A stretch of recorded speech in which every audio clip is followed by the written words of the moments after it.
भारत में सोना सिर्फ एक धातु नहीं बल्कि भावनाओं की निशानी है।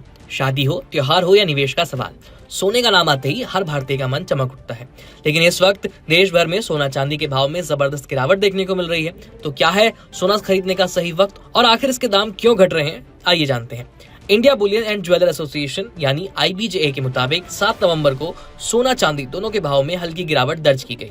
सुबह के मुकाबले थोड़ी बढ़ोतरी दिखी थी, लेकिन शाम तक दाम फिर नीचे आ गए। रेट्स कुछ इस तरह रहे। 24 कैरेट शुद्धता वाला सोना 1,20,100 रुपए प्रति 10 ग्राम रहा, जो गुरुवार शाम 1,20,670 रुपए प्रति 10 ग्राम था, यानी 570 रुपए की गिरावट। वहीं 22 कैरेट सोने का भाव 1,10,132 रुपए प्रति 10 ग्राम दर्ज किया गया। चांदी की कीमत भी मामूली उतार चढ़ाव के साथ 1,48,010 रुपए प्रति किलो रही। IBJA के मुताबिक ये रेट्स देश भर के लिए मान्य हैं, लेकिन ध्यान रखिए इनमें GST, मेकिंग चार्जेस और ज्वेलर्स मार्जिन शामिल नहीं होते। यानी जब आप दुकान पर खरीदारी करने जाएंगे तो इसकी असली कीमत इन सब के जोड़ने के बाद थोड़ी ज्यादा होगी। आपको बता दें कि बीते 3 हफ्तों में सोने के दामों में बड़ी गिरावट दर्ज की गई है। 17 अक्टूबर को सोना अपने अब तक के सबसे ऊंचे स्तर पर 1,30,874 रुपए प्रति 10 ग्राम पर था, लेकिन अब सिर्फ 21 दिन में ये घट करके 1,20,100 रुपए पर आ गया है, यानी कुल 10,774 रुपए की गिरावट।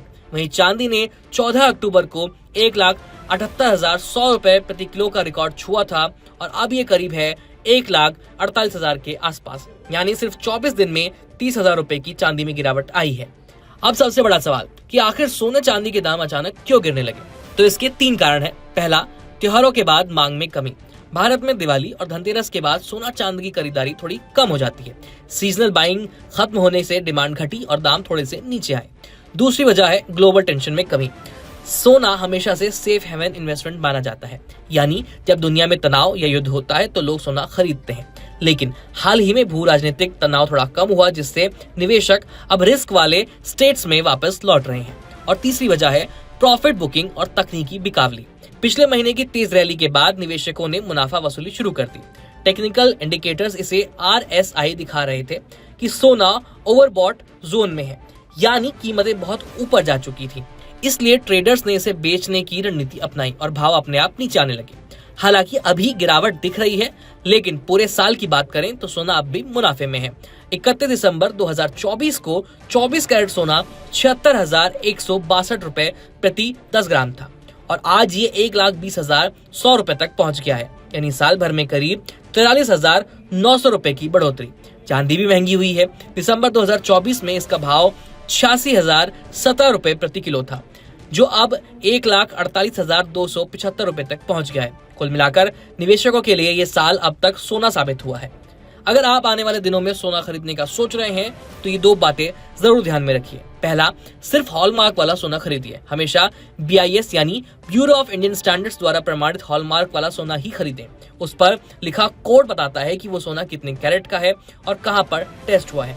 और दूसरी बात जिसका आपको ध्यान रखना है वो है रेट क्रॉस चेक जरूर करें। सोने का भाव 24 कैरेट, 22 कैरेट या 18 कैरेट के हिसाब से बदलता है। खरीदने से पहले IBJA का या स्थानीय विश्वसनीय वेबसाइट से रेट का मिलान जरूर करें। और हाँ, मेकिंग चार्जेस, GST और ज्वेलर्स का मार्जिन आपके अंतिम बिल को 5 से 10% तक बढ़ा सकता है, इसलिए हर बार डिटेल बिल जरूर लीजिए। तो दोस्तों, फिलहाल दामों में गिरावट है, लेकिन आने वाले हफ्तों में त्योहारों और शादी के सीजन के चलते बाजार में फिर से तेजी लौट सकती है। अगर आप सोने में निवेश करने की सोच रहे हैं तो ये वक्त आपके लिए बेहतर एंट्री पॉइंट हो सकता है। बस ध्यान रखिए, खरीदारी हमेशा भरोसेमंद ज्वेलर्स से और हॉलमार्क के साथ ही कीजिए। फिलहाल इस खबर में इतना ही। देखते रहिए कड़क। धन्यवाद।